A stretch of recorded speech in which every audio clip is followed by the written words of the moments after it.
రాజధానికి వేల ఎకరాలు ఎందుకు? ఎవరిని బాగు చేయడానికి, ఏ బినామీలను బాగు చేయడానికి? 500 ఎకరాల్లో హైకోర్టు, సచివాలయం ఈ కడితే సరిపోతుంది కదా అంటున్న జగన్మోహన్ రెడ్డి వ్యాఖ్యలను అసలు ఎలా చూడాలంటారు? జగన్మోహన్ రెడ్డి గారు ఈయనకి బెంగళూరులో ప్యాలెస్ ఉంది, హెలికాప్టర్ దిగే ప్యాలెస్, దగ్గర 25 ఎకరాలు 30 ఎకరాలు. చెన్నైలో కాంప్లెక్స్ ఉంది, అది 7 ఎకరాలు 15 ఎకరాలు కూడా తెలియదు. మరి ఇక్కడ మన తాడేపల్లిలో ఈయన ఎన్ని ఎకరాల ప్యాలెస్ కట్టాడండి? ఈయన ఒక్కడో, ఒక భార్య, 2 పిల్లలు ఈయనకు ఒక్కడికే ఇన్ని ఎందుకండి అసలు? మళ్ళీ ఈయన ఒక్క మనిషికి ఇంత విశాలమైన భూములు అవసరమా? ఇన్ని బిల్డింగులు అవసరమా? ఏం మామూలుగా ఒక సింపుల్గా 3 బెడ్రూమ్ సరిపోయిద్దిగా మనం అనుకుందాం. మరి ఈయనకెందుకు ఇవన్నీ?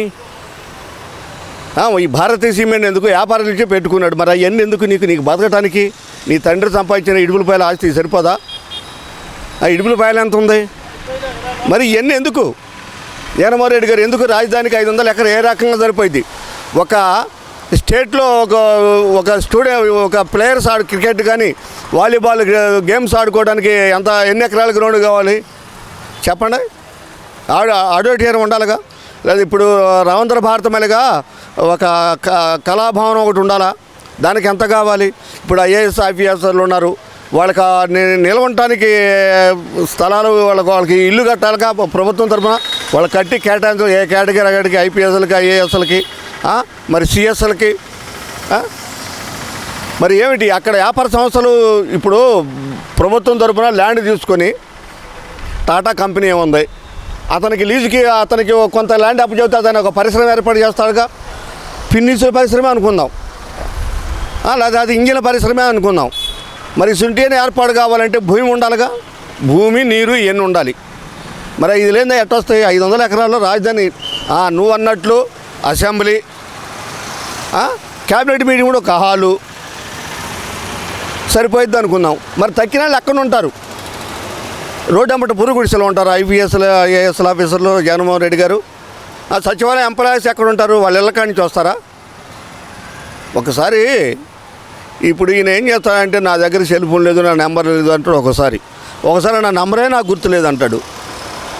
ప్రజలు పిచ్చోళ్ళ, జగన్మోహన్ రెడ్డి పిచ్చాడా? జనానికి అర్థం కావట్లా. అన్ని వేల కోట్ల ఆస్తులు ఉన్న జగన్మోహన్ రెడ్డి గారికి సెల్ ఫోన్ లేదంటే ప్రజలు నమ్ముతారా?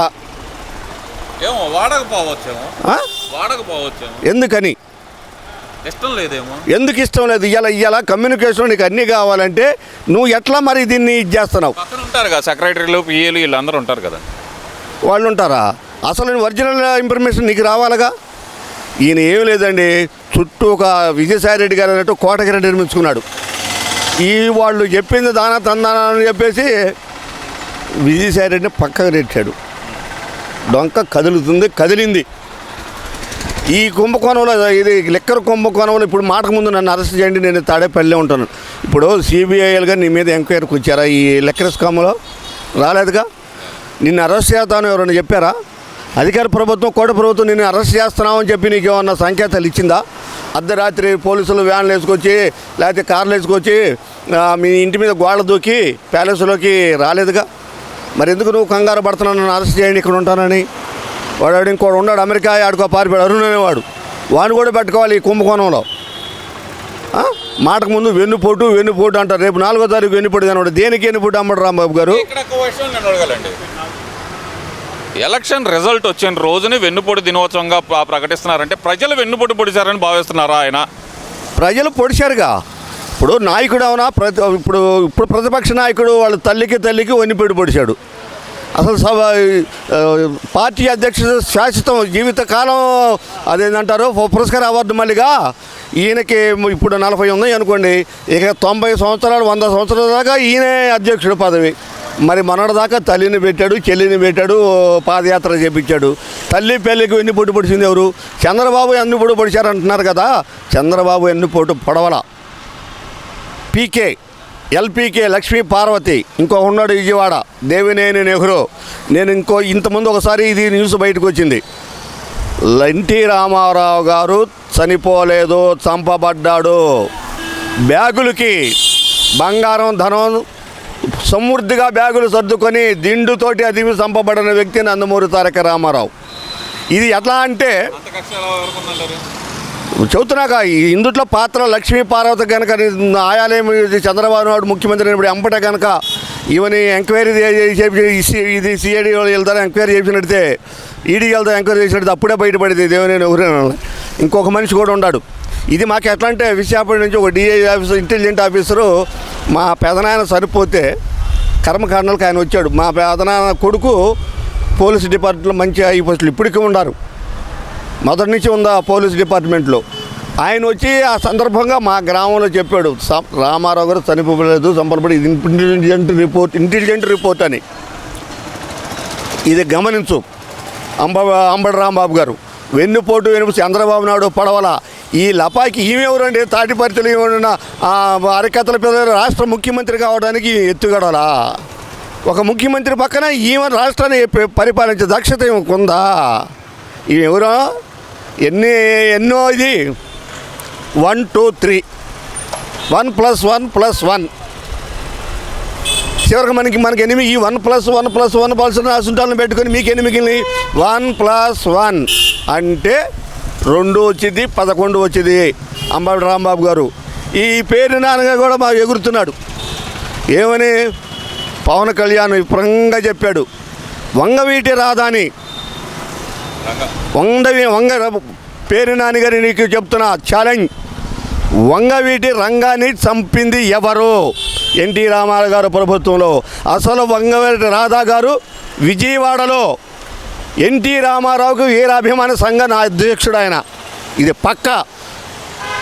ఆయన సినిమాలో ఇన్ఫర్మేషన్ తీసుకొని ఆయన పేదవాళ్ళకు సేవ చేసింది ఒక వంగవీటి రంగా గారే. అతని క్యాంటీ దేవినేని నెహ్రూ. వాళ్ళిద్దరి మధ్య పోరు. రంగాన్ని చంపడానికి వచ్చింది కడప నుంచి. ఎవరు తీసుకొచ్చారు అప్పుడు ప్రతిపక్ష పార్టీ? ఎవరు తీసుకొచ్చారో ముందు అది గమనించుకో పేరు నాని గారు. నోటికి వచ్చినట్టు ఏదో ఒక బురద తల్లి అంటే ఎన్టీ రామారావు అధికారంలో ఉన్నప్పుడు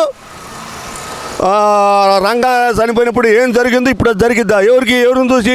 ఈ వల్లభనేని వంశం చూసా. పేదలకు ఇచ్చిన పట్టాలు 1.5 సెంట్లు మీ ప్రభుత్వం ఇచ్చిన పట్టాలు డూప్లికేట్ ఇచ్చి ఆక్రమించుకుని నమ్ముకోవడానికి సిద్ధపడ్డా. ఆయన గురించి నువ్వు నీతులు చెప్పేది. పేదవారికి బియ్యం అయితే అక్రమంగా లోడ్లు నీ ఫ్యాక్టరీలో పెట్టుకుని నువ్వు అమ్ముకోవడానికి సిద్ధపడ్డా. నీ భార్య పేరు నువ్వా మాట్లాడేది? అంబడబాబు గారు రేపు 4వ తారీఖు గుంటూరులో ఏదో వెన్నుపోటు అంట. వెన్నుపోటు పొడిచింది ఎవరు? ఇక్కడ నాకు అర్థంగా ఒకటి అడుగుతాను, నేను ఒకటే సూటిగా అడుగుతున్నా. ఇప్పుడు వెన్నుపోటు దారులు అని చెప్పి ప్రజలను అంటున్నారా వీళ్ళు, లేదంటే కనుక చంద్రబాబు నాయుడు గారిని అంటున్నారా? ఎందుకంటే ఎలక్షన్ రిజల్ట్ వచ్చిన రోజు వెన్నుపోటు దినోత్సవంగా జరపాలంటున్నారు. అంటే ప్రజలు వెన్నుపోటు దారులని వీళ్ళు భావిస్తున్నారా? ఒక రకంగా ప్రజల్ని విమర్శిస్తారా వీళ్ళు? ప్రజలను ఎవరు కోరుకున్నారు? ప్రజలు 5 సంవత్సరాలు ఎవరికి ఎన్నిపోటు పొడిచారు? పీఠం ఎక్కిన కాంచి ప్రజా దర్బారు ప్రజాస్వామ్య గది. ఇలా శిరసారస్తులు కాదుగా. ప్రజల సొమ్ము రావటమే ఒక గుర్తిక్క ఇక్కడ పొడిచారు ఒక పోటు.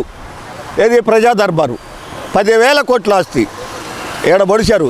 ఇక ఆ రకంగా ప్రతి ఒక్కరిని పొడుచుకుంటూ జనాన్ని 5 సంవత్సరాలు వెన్నుపోటు పొడుచుకు రాబట్టే ప్రజలు తీర్పు ఇచ్చారు. ఇది గమనించు అంబడి రాంబాబు గారు.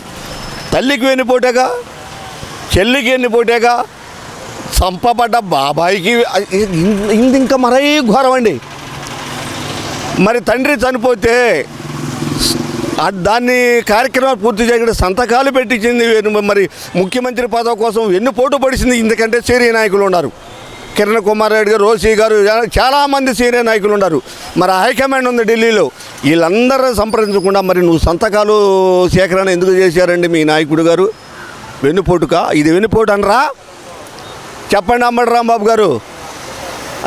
ఇవాళ మీరు అంబడి రాంబాబు కానించి మోదుగల ఇదంటున్నా ఆయన ఎంపీ గోరంట్ల మాధవ్, ఈయనవరండి నెల్లూరు బీసీ నాయకుడు అనేది ఆ బుల్లెట్ దిగిందా దిగలేదా? అనిల్ కుమార్ యాదవ్ గారు పోలవరం 21, 22, 23, 24 దాకా పూర్తి చేస్తా ఉన్నారు. మళ్ళీ సెకండ్ మంత్రి నీటిపారుదల శాఖ మంత్రివి. వెన్నుపోటు పొడిచింది మీరు దేనికి? పోలవరానికి ఎన్నిపోటు పొడిచావు? అదేమంటే కాఫీ డ్యామ్ నాకే అర్థం తెలియదు, ఈయనకేం తెలుసు అన్నావు. నీ కెపాసిటీ ఎంత, చంద్రబాబు నాయుడు కెపాసిటీ ఎంత, నేషనల్ లీడర్ ఆఫ్టర్ ఆల్ నువ్వు ఒక స్టేట్ లీడర్ అని మేము అనొచ్చు నిన్ను. కానీ అనవండి అంబటి రాంబాబు గారు, మీరంటే మాకు గౌరవం. మీరు లాయర్ ఉద్యోగుల నుంచి వచ్చారు. ప్రజలకు మేలు చేయకపోయినా మాత్రం కీడు చేయకూడదని మిమ్మల్ని కోరుకుంటున్నాం. Thank you.